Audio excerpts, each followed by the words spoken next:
సంక్రాంతి అనేది హిందూ గ్రెగోరియన్ క్యాలెండర్లో 4వ నెలైన పౌష్లోని మకర రాశిలో సూర్యుడి సంక్రమణను సూచిస్తుంది. సంక్రాంతి అనే పదం సంక్రమణం నుండి వచ్చింది, అంటే ఒక రాశి నుండి మరొక రాశికి సూర్యుడి కదలిక. సంక్రాంతి చాలా ముఖ్యమైన హిందూ పండుగ. ఇది సంవత్సరంలో మొదటి పండుగ.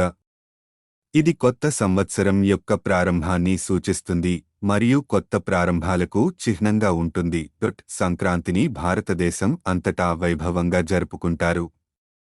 ఈ పండుగను కుటుంబం మరియు స్నేహితులతో సమయం గడపడానికి, కొత్త దుస్తులను ధరించడానికి మరియు వివిధ రకాల ఆహారాలను ఆస్వాదించడానికి ఒక అవకాశంగా ఉపయోగిస్తారు. సంక్రాంతి యొక్క కొన్ని ప్రాముఖ్యతలు ఇక్కడ ఉన్నాయి. ఇది కొత్త సంవత్సరం యొక్క ప్రారంభాన్ని సూచిస్తుంది. సంక్రాంతిని కొత్త ప్రారంభాలకు చిహ్నంగా చూస్తారు. ఈ రోజు ప్రజలు తమ జీవితంలో కొత్త విషయాలను ప్రారంభించడానికి లేదా మార్పు చేయడానికి నిర్ణయాలు తీసుకోవడానికి ప్రేరేపించబడతారు. ఇది ఒక కుటుంబ పండుగ. సంక్రాంతి అనేది కుటుంబం మరియు స్నేహితులతో సమయం గడపడానికి ఒక అద్భుతమైన సమయం. ఈ రోజు ప్రజలు తమ ప్రియమైన వారిని సందర్శిస్తారు మరియు వారితో సమయం గడపడం ద్వారా వారి ప్రేమను వ్యక్తం చేస్తారు. ఇది మతపరమైన పండుగ.